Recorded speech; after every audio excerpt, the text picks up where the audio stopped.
भारत दुनिया का सबसे धार्मिक देश है। भारत से ज़्यादा धर्म के बारे में चर्चा संसार में कोई कहीं नहीं करता है। लेकिन इसी भारत में क्या सच में लोग ठीक ठीक धर्म को जानते हैं? प्रश्न यह भी है कि दुनिया में जानते हैं या नहीं जानते हैं। लेकिन दुनिया की बात तो बाद में करें, पहले अपनी बात करें। क्या सच में भारत के भीतर लोग धर्म को ठीक से जानते हैं?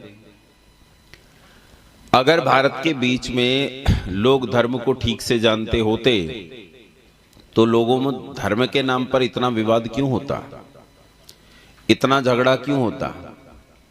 अच्छा, सावधानी से अगर सारे संसार को देखो तो ईमानदारी से विचार करो कि संसार में सबसे ज्यादा खून किसके कारण बहता है? धर्म के कारण। हिंदू और मुसलमान में झगड़ा है, ईसाई और मुसलमान में झगड़ा है, दूसरे जितने मजहब आपस में एक दूसरे को कहते हैं कि हम मजहब हैं, उन सब में आपस में एक दूसरे से इतनी भयंकर जंग है कि लोग एक दूसरे के खून के प्यासे हैं। और हम कहते हैं कि हम दुनिया के सबसे बड़े धार्मिक देशों में से एक हैं, हमारे जैसा धार्मिक देश दूसरा कोई नहीं है। क्या सच में हम धर्म को जानते हैं? आओ विचार करने का प्रयास करते हैं, क्या सच में हम धर्म को जानते हैं और धर्म क्या है? जब धर्म के बारे में बात करते हैं तो पूज्य स्वामी शरणानंद जी यहाँ आपसे बात कर रहे थे। उन्होंने आपको सत्य आदि कुछ सिद्धांतों के बारे में बताया कि जैसा व्यवहार आपको अपने साथ उचित लगे वैसा व्यवहार दूसरों के साथ करना चाहिए। ये धर्म का लक्षण है जो हमें सूचना देता है कि धर्म कैसे अनुपालन होगा। लेकिन क्या सच में धर्म के तत्व को हम जान लेते हैं? क्या हम जानते हैं? जब पूछते हैं किसी से कि धर्म क्या होता है, आपका धर्म क्या है, तो लोग हिंदू मुसलमान सिख ईसाई बौद्ध जैन पारसी यही सब बताते हैं। लेकिन सच में ये धर्म नहीं है, ये तो संप्रदाय मात्र हैं, कम्युनिटीज हैं, जीवन जीने का तरीका है। जैसे अभी मुझसे पहले अलका बहन ने आपको बताया, भाई हिंदू लोग सीधे तवे पे रोटी सेक लेते हैं और मुसलमान लोग उल्टे तवे पे सेक लेते हैं। आप अपने नाप का पजामा पहन लेते हो, वो छोटे भाई का पहनते हैं। ये अलग अलग रहने के तरीके हैं, रहने सहने के तरीके हैं, जीवन जीने के तरीके हैं। इनमें मजहब क्या है? इसमें धर्म क्या है? और फिर धर्म की बात जहां आती है वहां लोग अकल को ताला लगा देते, ऐसा कहते भी हैं। क्या तुमने ऐसे कहते हुए लोगों को कभी सुना है जो कहते हैं मजहब के काम में अकल का दखल नहीं होता है? मैं एक सभा में गया जिस सभा में हिंदू भी थे और मुसलमान भी थे। तो मैंने वहां लोगों से पूछा कि भाई एक बात बताओ, क्या कोई बात ऐसी हो सकती है जो मूर्खतापूर्ण हो और हम उसे धर्म की बात माने?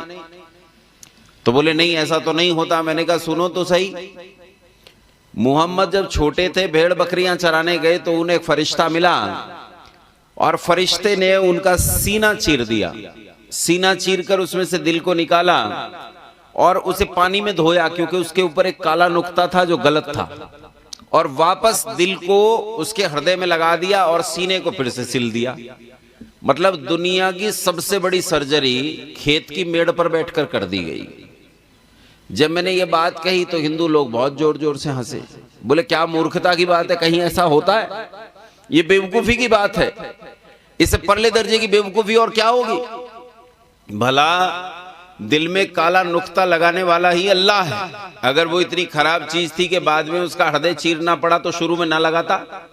उस काले नुक्ते को शुरू में ही न लगाता? क्या जरूरत थी लगाने की? लगाया, फिर सीना चिरवाया, फरिश्ता भेजा, धुलवाया, वापस सिलवाया, कितना काम धंधा बढ़ गया। तो लोग बड़े हंसे, बोले जी ये तो बहुत हास्यास्पद बात है। मैंने कहा अगली पे नहीं हंसोगे, अगली पे नहीं हंसोगे, क्योंकि अगली तुम्हारी है। बाल समय रवि बख्श लियो तब तीनहु लोक भयो अंधियारो, को नहीं जानत है जग में कपि संकट मोचन नाम तिहारो। पृथ्वी पर रहने वाले 4 साल के छोटे से बच्चे ने पृथ्वी से उड़कर पृथ्वी से 13 लाख गुने बड़े सूरज को अपने मुख में रख लिया। मैंने कहा अब हंसो, अब हंसो, अब चुप, अब कोई नहीं हंसेगा। क्योंकि बात यह है, आपका पाखंड पाखंड है और मेरा पाखंड धर्म है। ये हमारी समस्या है। वो पंजाबी में लोग कहावत कहते हैं कि तुआडा कुत्ता कुत्ता, साडा कुत्ता टोमी। भाई हमारा कुत्ता कुत्ता नहीं है, ये विलक्षण है। तुम्हारा कुत्ता तो आम कुत्ता है, जैसे कुत्ते होते हैं, बस ऐसा ही धर्म है। हम धर्म को अपनी अनुकूलता से स्वीकार कर लेते हैं और ये समझ नहीं पाते कि धर्म किसे कहते हैं। मैंने एक सज्जन से पूछा, मैंने कहा ये तो बताओ धर्म कहते किसे, सच में धर्म क्या है ये तो बताओ। तो कहते हैं जो जो अच्छा है वही धर्म है, जो जो अच्छा है वही धर्म है। मैंने कहा क्या क्या अच्छा है? बोले जिससे संसार का कल्याण हो। मैंने कहा लेकिन किससे संसार का कल्याण होगा? बोली जो भी ठीक ठीक बातें हैं। मैंने कहा लेकिन ठीक ठीक बातें कौन सी हैं? अब इस पे जो ये ऐसी बात हो गई कि मैंने पूछा रावण को किसने मारा? तो व्यक्ति कहता है जो लक्ष्मण का भाई। अगर एक बार श्री राम कह दे तो बोलो सवाल का जवाब ठीक ठीक मिल जाएगा कि नहीं? अब पूछें धर्म किसे कहते हैं? बोले जिससे कल्याण हो। किससे कल्याण हो? तो कहते जो बढ़िया है। अब बढ़िया क्या है, क्या अच्छा है, क्या बुरा है, ये तो विचार करना पड़ेगा, सोचना पड़ेगा, उसे पिन पॉइंट जानना पड़ेगा। हाँ ऐसा ही है, उसे कहते हैं। फिर कहते हैं निश्रेयस की सिद्धि जिससे हो उसे धर्म कहते हैं। तो प्रश्न तो वही है, निश्रेयस की सिद्धि किससे होगी? प्रश्न तो वही का वही है। फिर कुछ लोग कहते हैं, विद्वान लोग कहते हैं धृति क्षमा दमोस्तयम शौचम इंद्रिय निग्रह धीर विद्या सत्यम क्रोधो दशकम धर्म लक्षणम। कि धृति धैर्य, क्षमा सहन करना, अक्रोध गुस्सा नहीं करना, आदि आदि जो 10 लक्षण हैं ये धर्म के लक्षण हैं। अरे भैया ये तो लक्षण है, बीमारी क्या है वो बता। बुखार चढ़ा है आदमी को, शरीर एकदम गर्म है, बहुत तेज गर्म है, डॉक्टर के पास जाकर कहा कि मेरा शरीर बहुत तप रहा है, तो बोलो वो उस गर्मी को बीमारी मानता है या अंदर इन्फेक्शन को मानता है बीमारी? बीमारी तो शरीर के अंदर है जिसके कारण शरीर तप रहा है। शरीर तपना लक्षण मात्र है, बीमारी कुछ और है। बीमारी को समझना पड़ेगा कि बीमारी क्या है। खो खो की आवाज जो गले से आती है खांसी में, वो लक्षण है, अभिव्यक्ति है, वो तो केवल प्रदर्शन मात्र है। बीमारी तो कुछ और है जो आपके फेफड़े में या नलियों में है जिसके कारण खांसी उठ रही है। समस्या ये धर्म क्या है ये बताओ। धर्म किसे कहते हैं? क्या तेरा धर्म अलग और मेरा धर्म अलग हो सकता है? फिर लोग कहते हैं जी कर्म ही धर्म है। क्या क्या धर्म है? बोले जिसका जो कर्म है उसे तन्मयता से करो वही धर्म है। तो फिर कसाई का धर्म क्या है? आतंकवादी का धर्म क्या है? कई लोग तो ऐसा भी कहते हैं, बोले दूसरों की सहायता करना धर्म है।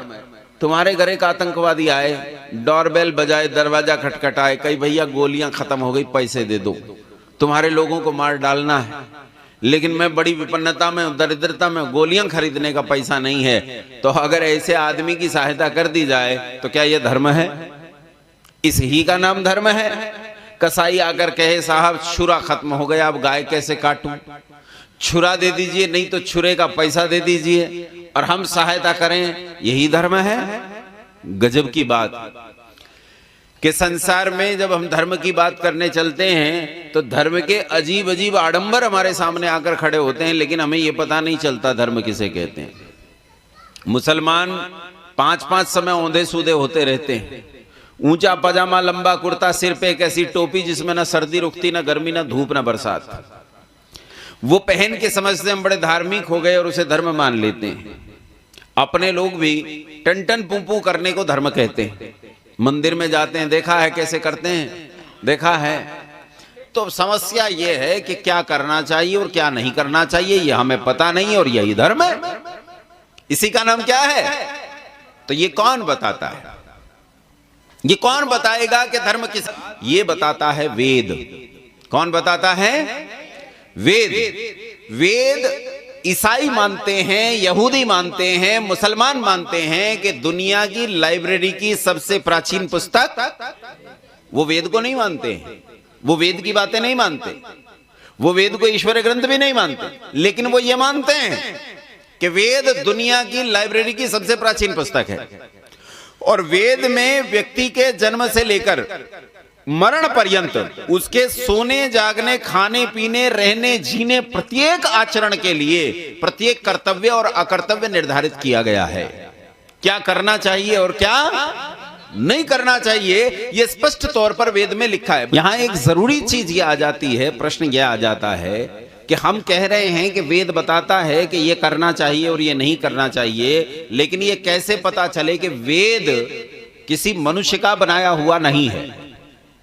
हम तो दूसरों को मुंह उठा के कह देते हैं कि मुसलमानों ने कुरान लिखा, ईसाइयों ने बाइबल लिखा, तो वो भी मुंह उठा के ये कह सकते हैं कि वेद ईश्वर ने लिखा। बोलो कह सकते हैं कि नहीं? हाँ ना, बोलो, पक्षपातहीन होके बोलो, कह सकते हैं कि नहीं?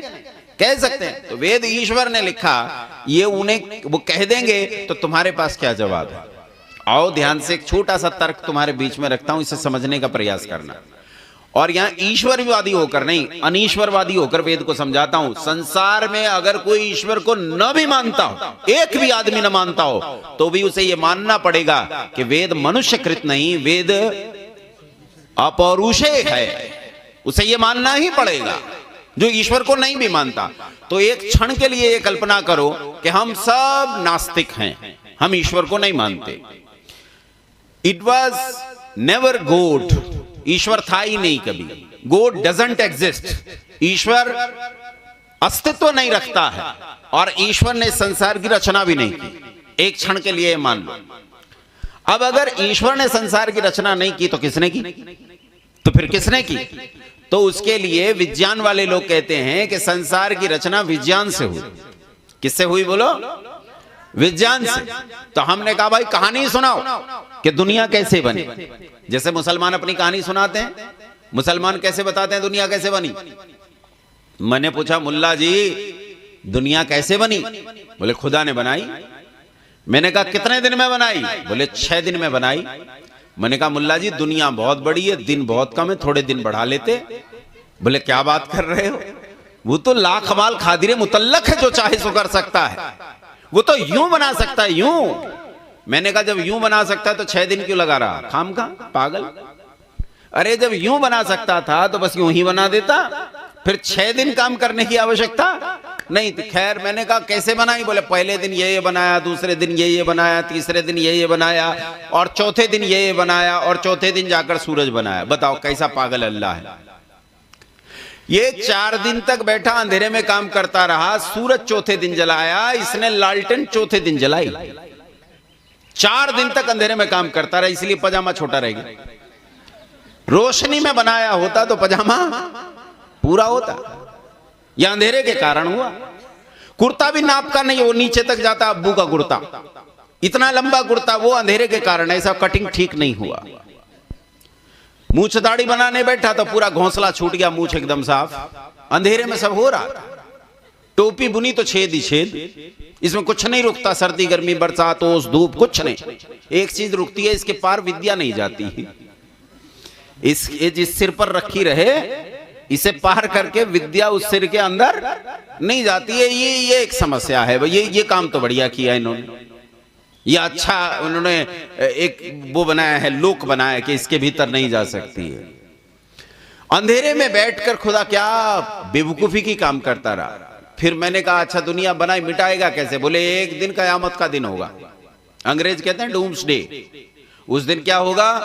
बोले उस दिन तारे नोच लिए जाएंगे, चांद और सूरज को तोड़कर दरिया में डालकर बुझा दिया जाएगा, आसमान की खाल उतारी जाएगी, धरती को लपेटकर एक और रख दिया जाएगा, मुर्दे कब्रों से उठ खड़े होंगे और अल्लाह की ओर दौड़ पड़ेंगे।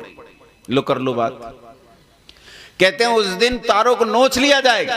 पृथ्वी से 13 लाख गुना बड़ा तो सूरज है, और इस सूरज से करोड़ों गुना बड़े ग्रह नक्षत्र और पिंड आकाश में स्थापित हैं, और उन्हें अल्लाह नोच लेगा। भला इतने बड़े बड़े हाथ कहां से लाएगा भाई जिनसे नोचेगा? फिर कहते हैं दरिया में डालकर बुझा दिया जाएगा। अच्छा पृथ्वी का कौन सा तालाब है जिसमें पृथ्वी से 13 लाख गुना बड़ा सूरज डाल के बुझा दिया जाएगा? चांद बुझा दिया, सूरज बुझा दिया, तारे बुझा दिए, फिर अंधेरा कर लिया। ये अंधेरे में ही रहता है यार। दुनिया बनाई अंधेरे में थी, अब न्याय करने चला तो पहले अंधेरा कर लिया। आसमान की खाल उतारी जाए, आसमान की खाल होती है? आसमान कहते खाली जगह को, खाली जगह की खाल होती है? लेकिन इन्हें घोड़ा फंस गया उसकी खाल उतार लेंगे, गाय फंस गई उसकी खाल उतार लेंगे, वो आसमान फंस गया बेचारा उसकी खाल उतार ले। फिर कहते धरती को लपेट के एक और रख दिया जाए, फिर बोले फिर मुर्दे कब्रों से उठ खड़े होंगे। जब धरती लिपटी तो मुर्दे भी लिपट गए, तो बोले वो थोड़ा बहुत आगे पीछे हो गया होगा, एडजस्ट कर लो। ये दुनिया बनाना और मिटाना मुसलमानों का, खैर ये से विज्ञान नहीं मानता, विज्ञान इसे नहीं मानता। विज्ञान बड़ी तर्क की बात करता है। आओ विज्ञान की तर्क की बात सुन लेते हैं, विज्ञान क्या तर्क की बात करता है। अब बुद्धि जगाना और सुनना मेरी बात। मैं सवाल साइंस पर खड़े कर रहा हूं, विज्ञान पर खड़े कर रहा हूं, और ये भी समझना कि मैं अब जैसे कहते ना आचार्य योगेश जी आए गुरुकुल से आए, तो गुरुकुल से आने से ये मतलब निकल जाता है कि बेचारे उधर जंगल में रहते हैं, पिछड़े लोग हैं, उधर संस्कृत पढ़ते हैं, उधर पत्ते बांध के जिंगे लाला करते होंगे। तो भाई ऐसा नहीं समझना बिल्कुल भी। मैं साइंस पढ़ा हूं, मैथमेटिक्स पढ़ा हूं, विज्ञान को पढ़ा हूं, केमिस्ट्री का स्टूडेंट रहा हूं, और तब सवाल खड़े कर रहा हूं और सवाल को समझने का प्रयास करना। कहते हैं दुनिया में जब ब्रह्मांड बना तो ब्रह्मांड से पहले एक जोर का धमाका हुआ। वैज्ञानिक कहता है कि ब्रह्मांड में जब ब्रह्मांड था नहीं तो उससे पहले एक जोर का धमाका हुआ जिससे ब्रह्मांड बना। अच्छा, जब कुछ नहीं था तो धमाका तेरी खाला की डलिया में हुआ? धमाका किस चीज में हुआ? कोई पूछे बिग बैंग किस चीज में हुआ? बिग बैंग बोलते हैं, कहते हैं जोर का धमाका हुआ, उसे बिग बैंग बोलते हैं। बिग बैंग किस में हुआ, किस चीज में हुआ? तो कहते हैं इट वॉज डार्क मैटर, एक डार्क मैटर था जिसमें धमाका हुआ। तो मैंने पूछा डार्क मैटर क्या है? बोले ये पता नहीं, ये पता नहीं है डार्क मैटर क्या। क्वांटम फिजिक्स मानता है कि डार्क मैटर की उन्हें कोई जानकारी नहीं, उसमें जोर का धमाका हुआ और ब्रह्मांड बन गया। अब ब्रह्मांड में आकाश गंगाएं बनी, आकाश गंगाओं में सौर मंडल बने, सौर मंडलों में हमारा सूरज बना, और इसके ये 8-9 ग्रह बने। इनमें एक ग्रह पृथ्वी, और पृथ्वी पर मीथेन की बारिश हुई करोड़ों साल तक। कितने साल तक? करोड़ों साल तक मीथेन की बारिश हुई। मैंने कहा मीथेन कहां से आई? बोले असल में धरती सूरज का टुकड़ा थी, तो सूरज से टूटकर अलग हुई, तो मीथेन जो सूरज पर थी उसमें से कुछ मीथेन धरती पर आ गई, उसकी बारिश हुई। मैं तुमसे प्रश्न पूछता हूं, उत्तर देना। पृथ्वी से 13 लाख गुना बड़ा सूरज है, तो जितनी मीथेन धरती पर है सूरज पर उससे कितने गुना ज्यादा हो गई? बोल पड़ो, 13 लाख गुना ज्यादा। अगर धरती पर मीथेन की बारिश होकर धरती ठंडी हो गई तो वही मीथेन की बारिश सूरज पर भी होनी चाहिए कि नहीं? है ना? बोलो, मुंडी हिलाओ, होनी चाहिए कि नहीं? और अगर सूरज पर नहीं होती तो धरती पर भी नहीं होनी चाहिए, पर हुई, चलो मान लेते हैं, हो गई। फिर धरती ठंडी हो गई, इसमें समुद्र बन गए, और समुद्र में सबसे पहला जीव बना अमीबा। क्या बना बोलो? अमीबा से बनी मछली, मछली से बना सांप, सांप से बना पक्षी, और पक्षी से बने स्तनधारी जीव जो दूध पिलाते हैं अपने बच्चों को। स्तनधारी जीवों में सबसे पहले श्रूज, फिर लीमर, फिर टार्सियस, बबून, बंदर, चिंपैंजी, आदि मानव और मानव, ऐसे मानव बना। अब ध्यान से सुनो मेरी बात। जो कोई ये कहते हैं, देखो ये तो सारी दुनिया एक मत से मानती है कि दुनिया की लाइब्रेरी की सबसे प्राचीन पुस्तक क्या है, इसका मतलब दुनिया में सबसे पहले जो पुस्तक आई उसका नाम क्या है? वेद है। ये तो सब मानते हैं, पूरी दुनिया मानती है। अब जो कोई ये कहता है कि वेद मनुष्य ने बनाए, तो उसके सिर पर यह जिम्मेदारी आ जाती है कि वो ये सिद्ध करे कि जिसने वेद लिखे उसके पास वेद से पहले वेद की भाषा थी। बात समझो, कुरान लिखने वाले के पास कुरान लिखने से पहले कुरान की अरबी भाषा रही होगी कि नहीं? हां या ना? बोलो। बाइबिल लिखने वाले के पास बाइबिल लिखने से पहले हिब्रू रही होगी या नहीं? रही होगी। अब जिसने वेद लिखे किसी मनुष्य ने, तो उस मनुष्य के पास वेद से पहले वेद की भाषा होनी चाहिए या नहीं?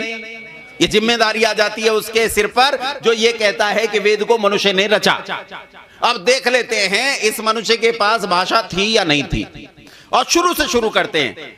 अमीबा आज भी दुनिया में है। अमीबा के पास संस्कृत भाषा है?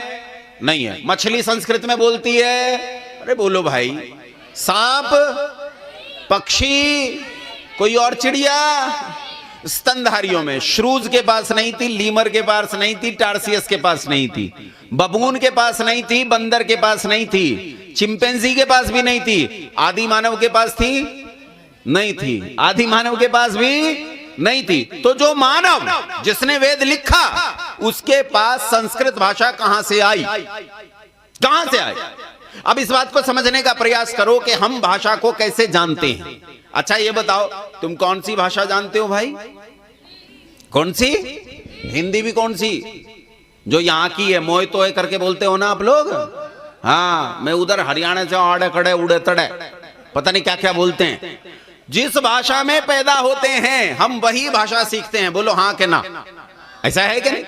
वो जो अंग्रेज लोग हैं जो कैट बैट मैट पैट बोलते हैं, उधर इंग्लैंड से एक बच्चे को पकड़कर अगर तुम तमिलनाडु में छोड़ दोगे 2 साल के बच्चे को, तो बड़ा होकर कौन सी भाषा बोलेगा? बोलो, बोल पड़ो। और तमिलनाडु के बच्चे को अगर अंग्रेजों में जाकर छोड़ दोगे तो कौन सी भाषा बोलेगा? तुम्हारे बच्चे को, 2 साल के बच्चे को मैं पकड़ के पंजाबियों में छोड़ाऊं तो फिर हाँ तू अड्डा सड्डा अंदा जंदा खांदा बोलेगा। अरे क्या बोल रहा है भाई?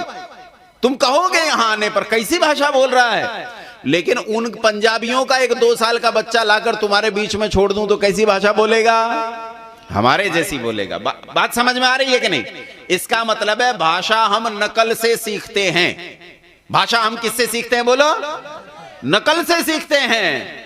अरे भैया, हरियाणा का आदमी आधा सा नहीं जानता, समझ रहे हो? हरियाणा में स्कूटर नहीं होता है, स्टूल नहीं होता है, सटूल है, सटूल है, सकूल है। और सबसे गजब की चीज तो पंडित जी है, सटपनी। समझ में आए सटपनी क्या? हाँ, कार में जो होती है ना उसे स्टपनी नहीं बोलते, वो सटपनी बोलते हैं। और तुम उसे कितना ही पढ़ा दो, उसे अंग्रेज बना दो, फ्लाइट स्टीवर्ड बना दो, वो प्लेन में बैठा होगा पर सटपनी सटपनी रहेगी, सटूल सटूल ही रहेगा। सटूल कभी स्टूल नहीं हो सकता है। ये चीजें बदल जाती। हमारे यहाँ उत्तर प्रदेश में सहारनपुर में स्कूल नहीं होता है, स्कूल भी नहीं होता, उनका होता अस्कूल। सुने ऐसे लोग बोलते अस्कूल। हमारे यहाँ इधर आ जाओ तो मेरठ, मुजफ्फरनगर, गाजियाबाद की तरफ इधर बोलते हैं स्कूल। वो स्कूल से पहले ई लगा दे, स्कूल। बोले बोला अस्कूल, वो कहता सटूल, सकूल। जैसे लोगों में रहोगे भाषा भी। बोलो, तुम्हारे 2 साल के बच्चे को अगर मैं भेड़ियों के बीच में छोड़ आऊं और भेड़िए उसे ना खाएं और किसी तरह वो भेड़ियों के बीच में ही पलकर बड़ा हो जाए, तो बोलो वो हिंदी बोलेगा? बोलो, जब सारे भेड़िए शाम को बैठ के हू करेंगे तो वो भी उनके साथ मुंह ऊपर करके हू करेगा। उसने वही सीखा। भाषा नकल से सीखी जाती है। किससे? तो मैंने पूछा कि सबसे पहले मनुष्य ने, जिसने वेद की रचना की, उसने भाषा कहां से सीखी? क्योंकि उससे पहले कोई संस्कृत भाषा नहीं थी। तो कहां से सीखी उसने? बोले जी असल में भाषा विकसित हुई। मैंने कहा कैसे विकसित हुई? बोले जैसे हवा सनसन करके चलती है, पानी टप टप करके टपकता है, पत्ता खरखर करके खरकता है, मुर्गा कुकड़ू कू बोलता है, ऐसे करके ये जो शब्द थे, इन शब्दों को पकड़ा और इन शब्दों को जोड़ते चले गए और 5-6 हजार 7 हजार साल में उन्होंने बहुत सारे शब्द इकट्ठे कर लिए और फिर व्याकरण बनाया। इससे भाषा बन गई। बात समझ में आई? इससे भाषा बन गई। लेकिन ईमानदारी से सुनो, क्या सच में इनमें कोई शब्द है? अब बुद्धि लगाना, क्या सच में हवा सनसन चलती है? क्या ये कोई शब्द है? अगर कोई शब्द हो तो शब्द का सीधा अर्थ होता है। शब्द को कैसे पहचानोगे? उसे लिखा जा सकता है। शब्द को लिखा जा सकता है। क्या इन शब्दों को लिखा जा सकता है? हैं? तुम तो बच्चे हो, पढ़े लिखे हो, पढ़ते हो विद्यालय में। आप लोग तो इनसे ज्यादा पढ़े लिखे हो। लिख के दिखाओ, लिख पाएंगे? ये ध्वनियां हैं, शब्द नहीं है। क्या है ये? बोलो। ध्वनियों से भाषा का विकास नहीं हो सकता भाई। ध्वनियों से भाषा का विकास नहीं हो सकता। ये निरर्थक उच्चारण हैं जिनका कोई अर्थ नहीं है। इनसे शब्दों का विकास संभव नहीं है। शब्द बिना सिखाए नहीं आते। शब्द बिना सिखाए। फिर एक और चीज सुनो, मनुष्य और पशु, इसमें एक अंतर होता है। पशु के पास स्वाभाविक ज्ञान होता है और मनुष्य के पास नैमित्तिक ज्ञान होता है। पशु के पास विलक्षण जानकारियां होती हैं। जैसे मछली का बच्चा तैरना जानता है, चिड़िया का बच्चा उड़ना जानता है, लेकिन मनुष्य का बच्चा ना तो तैरना जानता है ना तो उड़ना जानता है, इनमें से कुछ भी नहीं जानता। अरे मैं ये कह दूं कि मनुष्य का बच्चा तो गधे के बच्चे की तरह ढेंचू ढेंचू करना भी नहीं जानता, उसे तो नमस्ते करना भी सिखाना पड़ता है। जब छोटा होता है तो वही कहना है बेटा नमस्ते करो, हाथ जोड़ो, पैर छुओ, राधे राधे कर, राम राम कर, जय राम जी की कर, वहीं से सिखाना शुरू करते। जिसकी जैसी अकल वैसा सिखा लेता है, वहीं से सिखाना शुरू करते हैं और तब मनुष्य का बालक सीखता है, तब मनुष्य का बच्चा सीखता है। मनुष्य का बालक बिना सिखाए को बहुत बढ़ा लेता है, ये इसकी काबिलियत है, इसकी योग्यता है। इसलिए बंधुओं, भाषा मनुष्यकृत, तो भाषा मनुष्य को किसने दी? अब ईश्वर को तो आप और मैं मान नहीं रहे। मैंने शुरू में ही पूर्व पक्ष में शर्त रखी थी कि आप भी सब नास्तिक, मैं भी नास्तिक। तो यहां मान लेते हैं कि मनुष्य को भाषा प्रकृति ने दी। किसने दी मनुष्य को भाषा? बोलो। तो जिस प्रकृति ने मनुष्य को भाषा दी उसका एक प्रयोजन होगा।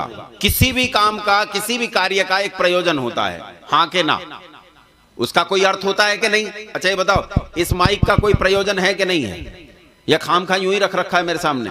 क्या प्रयोजन है? अरे बोलो, क्या प्रयोजन है? मेरी आवाज को बढ़ा रहा है। अच्छा इस कैमरे का क्या प्रयोजन है? मुझे वीडियो बना। अच्छा मेरी आंख का क्या प्रयोजन है? बोलो बोलो। देखना। कान का क्या प्रयोजन है? हाथ का क्या प्रयोजन है? पकड़ना। पांव का क्या प्रयोजन है? अब ये बताओ, अगर प्रकृति ने मनुष्य को भाषा दी तो उस भाषा का कोई प्रयोजन होना चाहिए कि नहीं? हाँ ना, बोल पड़ो। क्या प्रयोजन है भाषा का? बोलो। भाषा का प्रयोजन क्या? भाषा से हम क्या करते हैं? बोलो, क्या बोलते हैं? अपने विचारों का आदान प्रदान करते हैं। भाषा से क्या करते हैं? बोलो, अपने विचारों का आदान प्रदान करते हैं। और बंधुओं, विचार को ज्ञान कहते हैं। विचार को क्या कहते हैं? बोलो। विचार को ज्ञान कहते हैं। और ये याद रखना, ये जो ज्ञान है ये जड़ नहीं दे सकता, चेतन देता है।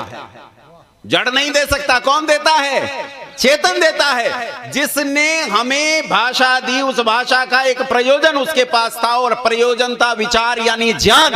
और ज्ञान जड़ नहीं दे सकता। इसका मतलब प्रकृति में उस समय एक विलक्षण चेतना थी, जिस विलक्षण चेतना के पास ज्ञान था, और उसी ज्ञान ने, उसी विलक्षण चेतना ने भाषा के साथ तुम्हें ज्ञान दिया। उसी ज्ञान का नाम वेद है। उसी ज्ञान का नाम क्या है? बोलो। वेद है। वेद संसार के प्रारंभ में उत्पन्न हुई ईश्वर की वाणी है। यह ज्ञान है, अपौरुषेय है, किसी मनुष्य के द्वारा रचित नहीं है।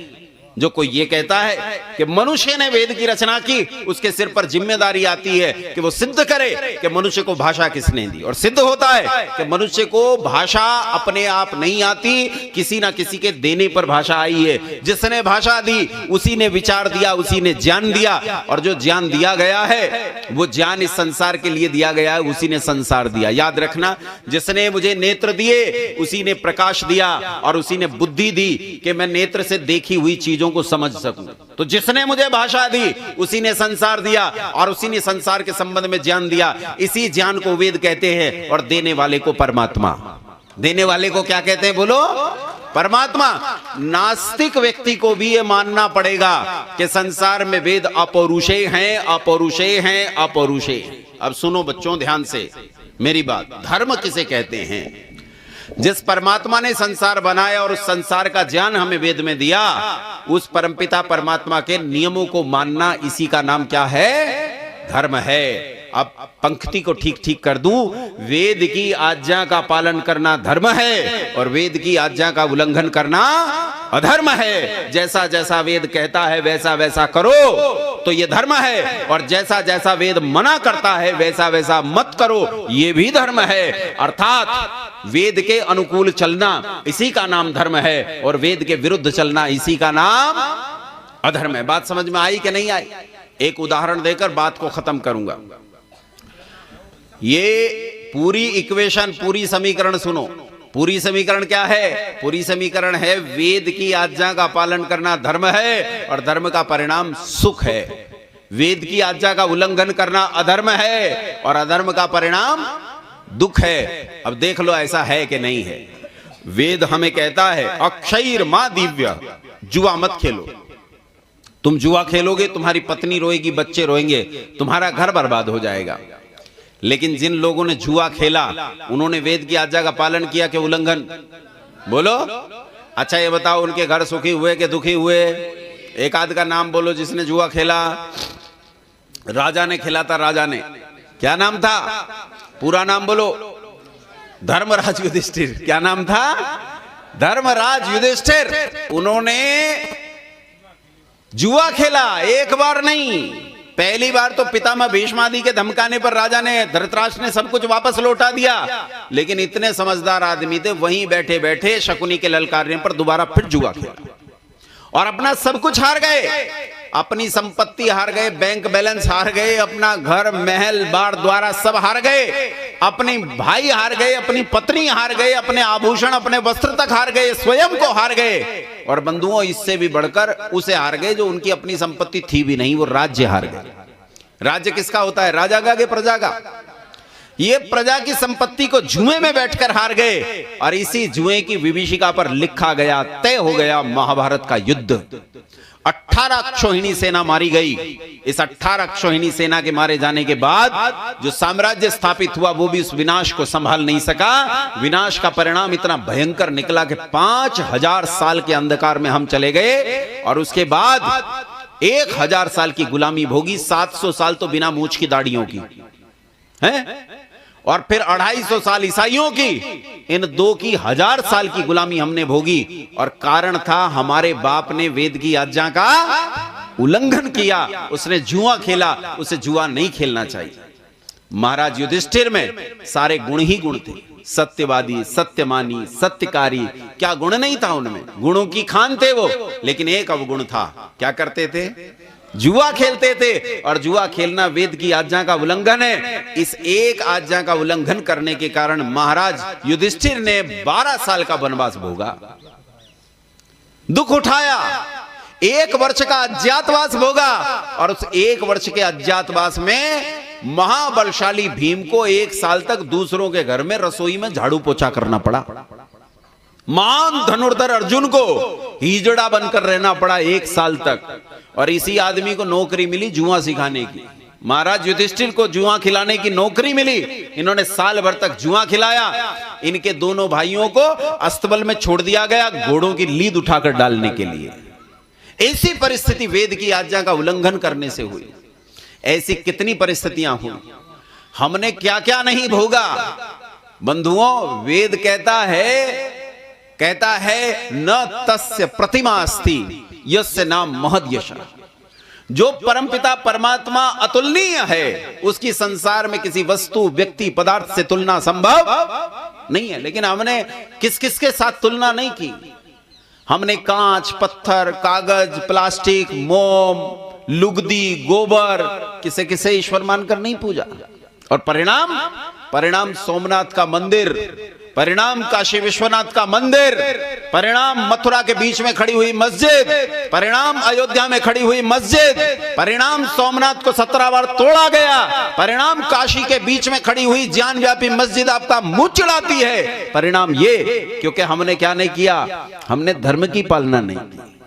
धर्म हमारे कर्तव्य अकर्तव्य को कहते हैं, और इस कर्तव्य अकर्तव्य का निर्धारण करता है कौन? परमपिता परमात्मा, और बताता है वेद में। इसलिए बंधुओं, आओ मिलकर हम वेद की आज्ञाओं का पालन करें।